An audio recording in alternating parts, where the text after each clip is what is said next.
Hello everyone, कैसे हैं आप सब। एक बार पुनः से कोचिंग क्लासेस पर स्वागत है। अवकल समीकरण चैप्टर से बच्चों आपको दो मेथड तैयार करना है। एक मेथड तो आपका हो जाता है जो हमने आपको इसके पहले लेक्चर में कराया था कि x और y चर को अलग अलग करके दोनों पक्षों में समाकलन करो और आंसर ले आओ। दूसरा ये है इंटीग्रेटिंग फैक्टर, IF का मान निकालो। जैसे हमारे पास यहाँ पर कुछ इस प्रकार से है कि भाई साहब यदि हम सोचे कि y को एक साइड कर दें, x को एक साइड, तो ऐसा संभव नहीं है, क्योंकि डी वाई के साथ y हम अलग भी करना चाहें तो नहीं हो पाएगा। तो ये आपका एक सरल रेखा का समीकरण है, मतलब इसकी तुलना हम एक रैखिक समीकरण से करते हैं। वो आपका समीकरण है बच्चों, जैसे हम हल करेंगे, थोड़ा सा देखिएगा। हल करते समय हम एक रैखिक अवकल समीकरण से तुलना करेंगे, चूंकि D Y upon D x है प्लस वाई अपान एक्स है इक्वल एक्स स्क्वायर है। इसकी तुलना हम करेंगे बच्चों, जैसे समीकरण एक हो गया है ना, समीकरण एक की तुलना मेथड पढ़ना है। अभी से मैं बता रहा हूं, मैं 4 क्वेश्चन करा दूंगा, तरीका बता दूंगा, लेकिन एग्जाम में जरूरी नहीं कि यही क्वेश्चन आएगा। तो मैथ में बच्चों मेथड पढ़ना है, ना कि ये समझना कि कोई टीचर 4 क्वेश्चन दिया तो इतने ही मेथड आप तैयार कर लोगे। इसकी तुलना हम किससे करेंगे, D Y upon D X plus P Y equal Q से करने पर। अब जब करते हैं बच्चों तो p का मान कितना आएगा, y को छोड़ दो तो यहां पर p का मान 1/x है और q का मान जो निकल कर आता है x स्क्वायर। अब इंटीग्रेटिंग फैक्टर निकालते हैं बच्चों, समाकल गुणांक निकालते हैं। ठीक है, समाकल गुणांक, ठीक है, समाकल गुणांक तो IF जिसे बोलते हैं। इस IF के लिए हमको एक फार्मूला होता है e की पावर p dx। ठीक है, p का मतलब आपके पास जो वैल्यू यहां पर है, ठीक है, p dx। अब इसके लिए अपन यदि यहां पर करें तो p का मान कितना है, 1/x, तो 1/x dx, और 1/x का समाकलन होता है log x, e की पावर log x। ठीक, अब e की पावर log x का मान होता है बच्चों आपका x, मतलब e की पावर log x का होता है मान x। अब अवकल समीकरण का हल, अवकल समीकरण का हल, केवल आज एक ही मेथड देखेंगे, अवकल समीकरण का हल। देखिए y के फॉर्मेट में हमको प्राप्त करना है, तो y गुणे IF हमने निकाला है। इसके बाद समाकलन q का कहीं पे रोल नहीं आया तो q गुणा IF, और फिर आपको समाकलन निकालना है प्लस c। ये आपका फार्मूला है। बस दो ही चीज, IF निकालते आना चाहिए, फार्मूला आना चाहिए। y है तो y रहने दो, IF का मान कितना बच्चों, x है तो x रहने दो। यहां पर q का मान x स्क्वायर था और आपका IF का मान है into x dx plus c, तो yx यहां पर आपका हो जाएगा x cube dx plus c। इसका आप समाकलन बता दो तो कहोगे सर x का पावर 4 हो जाएगा अपन 4 प्लस c। हाँ, यही आपका आंसर है। कितना इजी है, कितना इजी है। थोड़ा सा कॉन्सेप्ट क्लियर रहेगा तो कोई दिक्कत नहीं होगी, और यदि इधर उधर माइंड भटकाए तो फिर गए आप। अब जैसे बाई डी एक्स है plus x square minus y square D y बराबर 0। अब यहां पे कुछ भी समझ में नहीं आ रहा है कि ये किस फॉर्म में है, इसको अरेंज करने की कोशिश करते हैं। सबसे पहले D Y upon D x निकालो, क्योंकि देखो डी वाई है तो यहां भी एक्स स्क्वायर है और वाई के साथ डी एक्स है। इसको इधर भी ले जाना चाहूं तो, लेकिन ये इसके साथ सेपरेट एक्स और वाई वाई सेपरेट तो हो ही नहीं सकता है, पहला मैटर। तो ये क्लियर हो गया कि उस रूप में नहीं होगा। तो यदि मैं इसको इधर ले जाता हूं, पहले पक्षांतर कर देता हूं, ठीक है, तो ये हो जाएगा by d x equal minus x square minus y square D y हो जाएगा। अब ये थोड़ा सा उल्टा होगा तो टेंशन मत लेना, तो यहां पर D X upon D Y कर दिया, उस बार D Y upon D x था, कोई दिक्कत नहीं है। माइनस अंदर गुणा हो जाएगा। थोड़ा सा भी सवाल में गड़बड़ी है भाई, सवाल में आपका ये एक्स बस है, ठीक है, तो minus x minus y square upon by. ठीक, अब आप सोचोगे सर इसको उल्टा कर दूं, तो उल्टा करने में दिक्कत होगी। जानते हैं क्यों? क्योंकि भाई इसको सॉल्व करेंगे हम तो माइनस एक्स अपान बाई हो जाएगा, और इसका सॉल्व करेंगे तो आपका यहाँ पर आ जाएगा minus minus plus Y square upon by, ये कट जाएगा। तो तरीका भी होता है ना थोड़ा सा, D X upon D by बराबर आपका हो जाएगा माइनस एक्स अपान बाई, ठीक है, और प्लस बाई, इसको इधर ले आओ तो D X upon D Y, तो ये बार एक्स अपान बाई बराबर बाई। अब यहाँ पर इसको उल्टा कर दिया तो ये मत परेशान हो जाए, यदि आप यहाँ पे D Y upon D x निकालते तो सॉल्व नहीं हो सकता था, कभी भी सॉल्व नहीं हो पाएगा। इसके पीछे रीजन है बच्चों, क्योंकि यहाँ पर फिर इसको हम भाग ही ना दे पाते, बाई बटा जब इसको कर देते तो भाग ना दे पाते, तो सॉल्व नहीं हो पाता, मुश्किल हो जाता। अब इसकी तुलना हम करेंगे, जैसे हम समीकरण 1 दे दिए, समीकरण 1 की तुलना, समीकरण 1 की तुलना किससे करेंगे बच्चों, D X upon D bye, अब उस बार पी बाई था ना तो इस बार पी एक्स कर लेंगे, और कुछ है ही नहीं है, से करने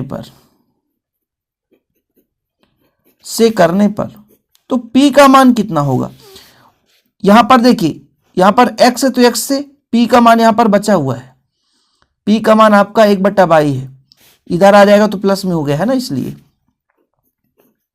वह q का मान यहां पर देखो, यहां पर q का मान आपका 22 है, ठीक है। अब आपको IF निकालना है, क्या होता है फार्मूला, e की पावर p, अब यहां पर रिस्पेक्ट थोड़ा सा देखना है, वहां पर p आपका dx था लेकिन यहाँ पर p बाई हो जाएगा, किसके रिस्पेक्ट में है, यहाँ पर ये चीज देखना पड़ेगा, e का पावर फिर वही 1/22 डी बाई, 1/22 का हो जाएगा आपका log बाई, तो e की पावर log बाई, तो यहाँ पे आपका इसका हो जाएगा बाई, ठीक है। e की पावर log x होता तो x हो जाता, यदि e की पावर log बाई तो बाई हो जाता, ठीक। ये इंटीग्रेटिंग फैक्टर निकल कर आ गया, बहुत सिंपल होता है। अब आपको क्या निकालना, समीकरण का हल, समीकरण का हल बहुत ही सिंपल है बच्चों, और एग्जाम में पूछा जाता है। अब उस बार बाई था, इस बार आई गुणे आई एफ हो जाएगा, और फिर ये आपका क्यू तो कहीं नहीं था तो क्यू लेना पड़ेगा गुणा आई एफ। अब इस बार थोड़ा सा डी वाई करना पड़ेगा, ध्यान रखना सब कुछ बदला हुआ है ना इसलिए, और एक्स इसका मान बाई है तो हो जाएगा, यहाँ पे इसका मान बाई है और इसका मान भी बाई है, दोनों का मान बाई है, डी बाई प्लस सी, तो कुल मिलाकर एक्स बाई हो जाएगा, एक्स स्क्वायर बाई स्क्वायर होगा बच्चों, और इसका फिर समाकलन by q upon 3 plus c, answer है, ठीक है। यदि बाई को पक्षांतर करते तो भी, यदि बाई को पक्षांतर करते तो एक्स बराबर आता by square upon 3 plus c by c upon by, ये भी वही चीज़ है, तो परेशान होने की जरूरत नहीं है। तो सिस्टम सीखो, सिस्टम भाई, यदि सिस्टम क्लियर है ना तो फिर आंसर यूं आसानी से कर पाओगे। चलिए और क्वेश्चन करेंगे मजेदार, क्योंकि भाई एग्जाम में यहां से एक क्वेश्चन बनना ही है यार, एक क्वेश्चन यहां से डन है समझो, क्योंकि 2 मेथड यदि इस चैप्टर से बन रहा है तो समझिए आप बहुत बड़े राजा हो। अब इस सवाल को देखिए थोड़ा सा आप लोग, ये थोड़ा सा लेंदी है लेकिन आसानी से हो जाएगा, थोड़ा धीरे धीरे करके सॉल्व करेंगे। देखिए बच्चों, सबसे पहले हम यहां पर देखिए, ये हमारे पास है D X upon D Y, इसको इधर ले आए तो यहां पर हो जाएगा D X upon D Y, ठीक, D X upon D Y तो हो रहा है, फिर इधर हो जाएगा आपका tan inverse by minus x upon 1 plus Y square, ठीक, ऐसे ही रहने दो, ठीक है, क्योंकि भाई साहब इसमें इसको भाग देते दिक्कत हो जाती, तो ऐसा सिस्टम बनाओ कि किसी में इसको भाग दे पाए, आसानी से हो पाए। तो यदि हम D by upon D x, ये इस बार D X upon D Y करेंगे, ठीक है, तो यहां पर इसको मैं भाग दूं तो tan inverse by upon 1 plus Y square, एक ये हो जाएगा, x अपान 1 प्लस बाई स्क्वायर ये हो जाएगा, इसको इधर ले आओ तो D X upon D Y minus का प्लस हो जाएगा, x अपान 1 प्लस बाई स्क्वायर बराबर tan inverse by upon 1 plus Y square. अब इसकी तुलना हो जाएगी, इसकी तुलना जानते हैं किससे करेंगे, D X upon D Y plus P X equal Q से करने पर, बदल दिया है हमने बस। अब यहां पर p बराबर कितना होगा, ये x आप छोड़ दो, तुलना कर रहे हैं तो 1/1 प्लस बाई स्क्वायर हो जाएगा। वह q बराबर कितना होता है बच्चों, यहाँ पर जो भी बचता है वो q है आपका, tan inverse by upon 1 plus Y square. अब हमको इंटीग्रेटिंग फैक्टर निकालना है तो e का पावर p d बाई हो जाएगा। ये कब होता, dx जब ये उल्टा होता। अब e का पावर समाकलन 1/1 plus Y square D by, ये tan इनवर्स बाई का समाकलन है, तो e का पावर tan इनवर्स बाई, ये इतना ही रहेगा। अब अगला जो मेथड आता है समीकरण का हल। समीकरण का हल, देखो बच्चों समीकरण का हल निकालने के लिए क्या करना पड़ता है, इंटीग्रेटिंग फैक्टर इस बार हमको किससे गुणा करना पड़ेगा, x से, क्योंकि आपका मेथड चेंज है, फर्स्ट से चेंज है, ठीक है। और इंटीग्रेटिंग फैक्टर ये हो जाएगा आपका, और फिर यहाँ पर क्या होता है integrating factor into Q D X plus C, ठीक। तो क्या हो जाएगा x इंटू ई का पावर tan इनवर्स बाई, यहाँ पे आपका tan इनवर्स बाई ऑलरेडी से है, q का मान 1 प्लस बाई स्क्वायर, और एक आपका ये मान रहेगा ही e की पावर tan इनवर्स बाई, फिर डी बाई प्लस सी। माना मानते हैं बच्चों, माना tan इनवर्स बाई बराबर t, तो d upon D Y tan inverse Y बराबर D T upon D Y. तो यहाँ पर 1/1 plus Y square D Y इधर आ जाएगा बराबर डी टी, मतलब इसके जगह हम डी टी लिख सकते हैं x ई की पावर tan इनवर्स बाई बराबर, देखिएगा बच्चों, देखिएगा थोड़ा सा नहीं तो कंफ्यूज हो जाओ। यहाँ पर आपका t है क्योंकि t इसको माना हमने, यहाँ पर आपका e है इसको हमने t माना है तो t, और इस पूरे को 1 plus Y square D by, देखो जरा 1/1 plus Y square D by को डी टी माना है, यहाँ पर डी टी प्लस सी। ये थोड़ा सा लंबा सीन है। अब यहीं से लंबा सीन आपका हो जाता है खत्म।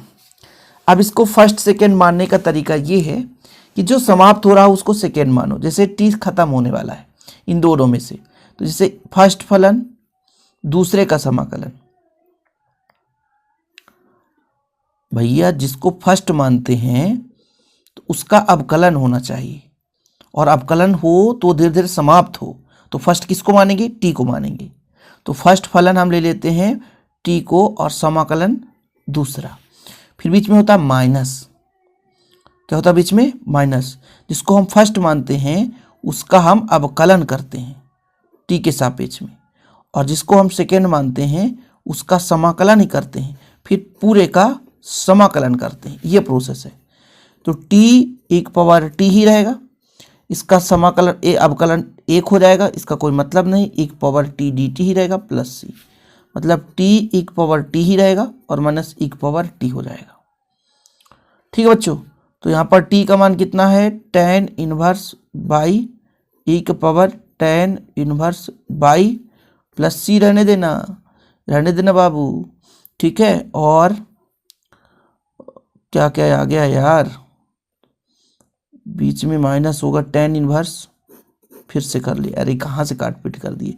टी का मान है tan इनवर्स बाई और ई का tan इनवर्स बाई, फिर माइनस ई का power tan inverse Y plus C, इधर भी आपका है x ई का पावर tan इनवर्स बाई।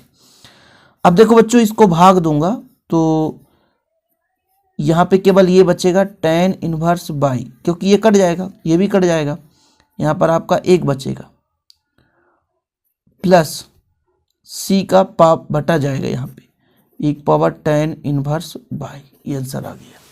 तो ये लंबा चौड़ा प्रोसेस है, कुछ लोगों को तो कठिन लगेगा, बुद्धि खिसक जाएगी, बोले सर बस की बात नहीं है, इसे छोड़ देते हैं।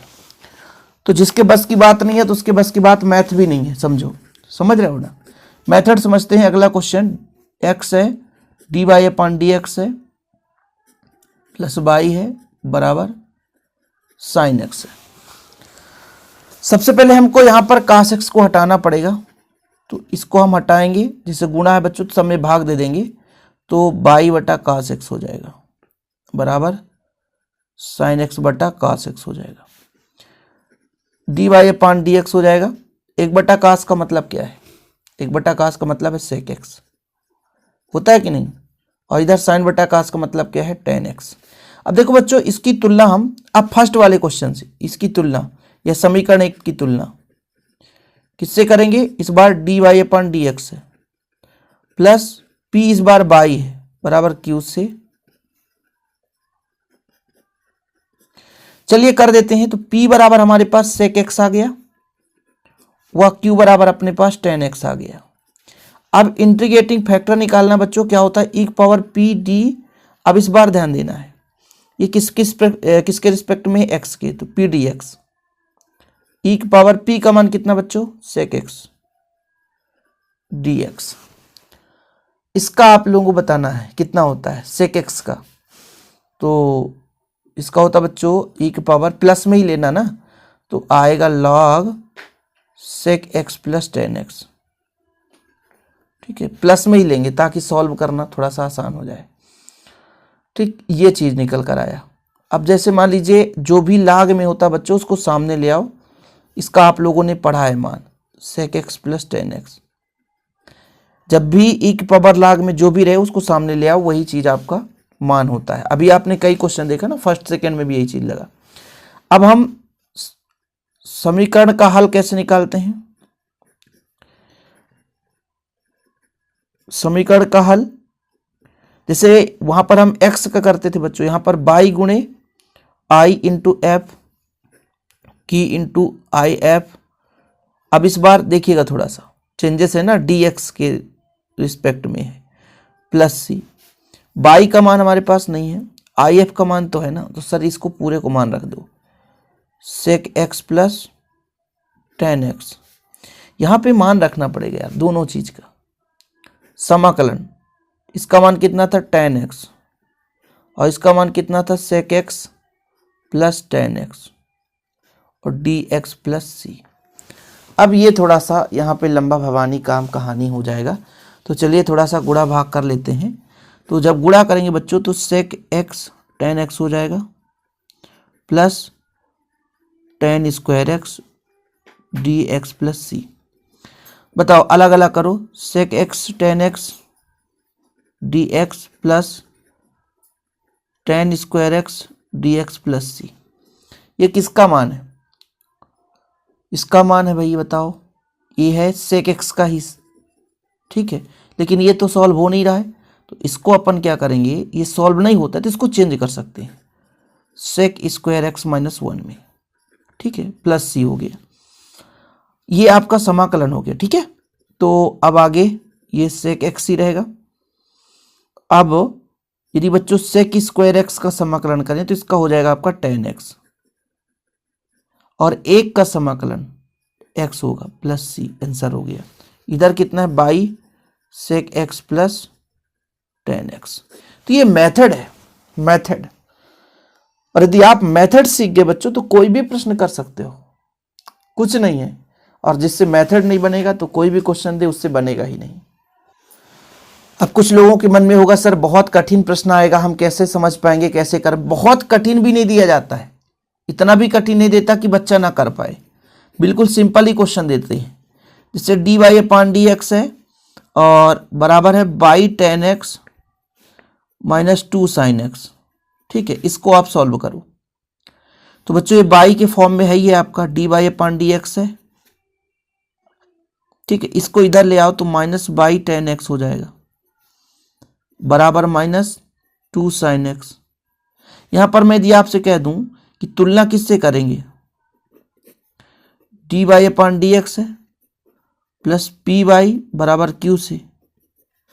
तो यदि मैं आपसे कह दूं p बराबर कितना होगा तो आप कहोगे सर माइनस का tan x, यही होगा ना। और मैं आपसे कहूंगा q बराबर कितना होगा तो q बराबर आपका माइनस का 2 sin x, यही होगा। मेथड क्लियर है। तो इंटीग्रेटिंग फैक्टर क्या होगा? e to the power p dx, मतलब e का पावर p का मान कितना है? Minus tan x dx। अब tan x का कोई बता सकता है माइनस में क्या आएगा? माइनस में ही, क्योंकि माइनस हट जाए ना, तो माइनस ऑलरेडी है और tan x का समाकलन माइनस में लगाना है तो minus log cos x, sec x लगाते तो प्लस हो जाता, इसलिए हो जाएगा e power log cos x। और फिर हमने कहा कि log के इसमें कुछ भी मान हो इसको आप यहाँ पे रख दो, तो ये इंटीग्रेटिंग फैक्टर आ गया। अब समीकरण का हल निकालना है, समीकरण का हल। तो समीकरण का हल कैसे निकालते हैं बच्चों, आपको पता है पाई गुणे इंटीग्रेटिंग फैक्टर क्यू गुणे इंटीग्रेटिंग फैक्टर dx प्लस सी।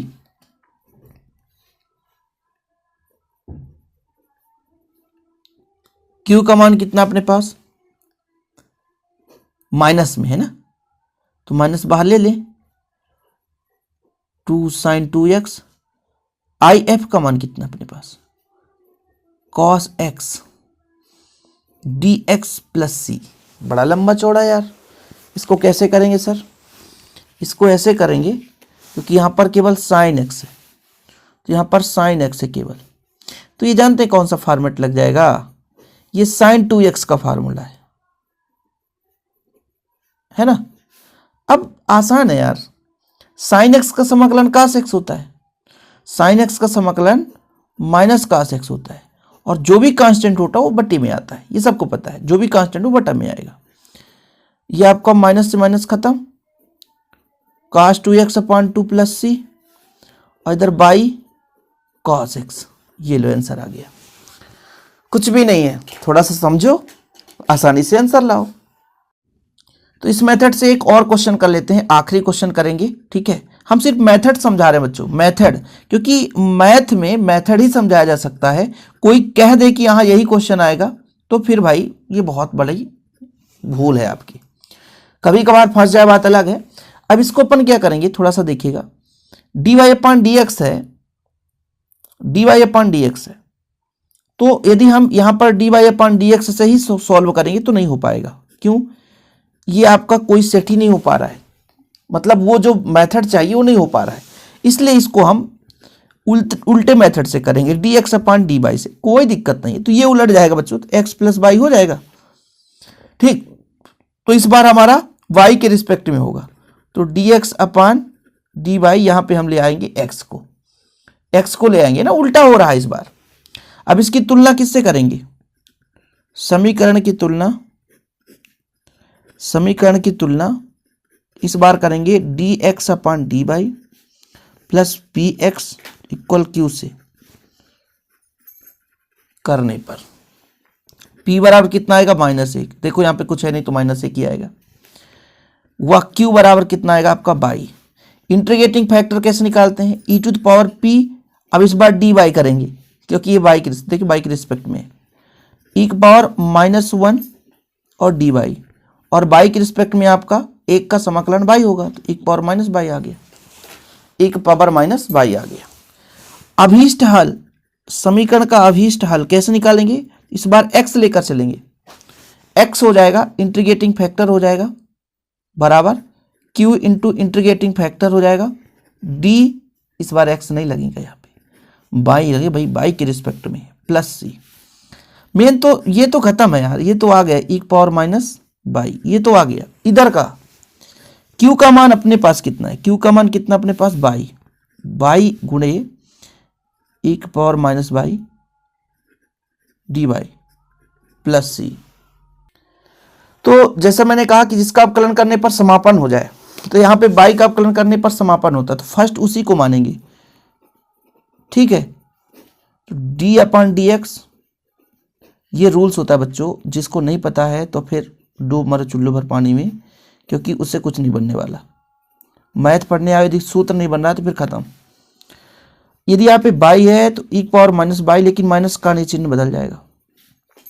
बाकी बच्चों इस बाई का अवकलन खत्म एक, और इसका हो जाएगा माइनस एक power minus Y D Y plus सी।